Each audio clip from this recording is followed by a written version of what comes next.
હું એક ગર્ભ સંસ્કાર એક્સપર્ટ છું.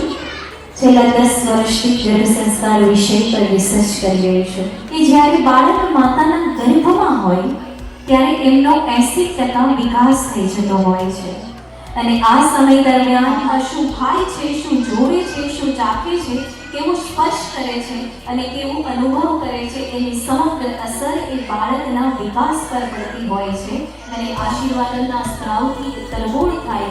શાયદ એટલે જ કોઈએ એને બેબી શાવર કહ્યું હશે. આ આશીર્વાદોનો સ્ત્રાવ છે, આ બ્લેસિંગનું શાવરિંગ છે. અનન્ય ઘડી અને પાવન દિવસ છે આજ. માતા મયુરીના હૃદયે આશાનો ઉજાસ, પિતા ઋષિકેશની આંખોમાં ભવિષ્યના સપના હજાર. આશીષ દેજો નાથ દેવા કે પ્રેમ પતાસા રૂપી બાળ અમા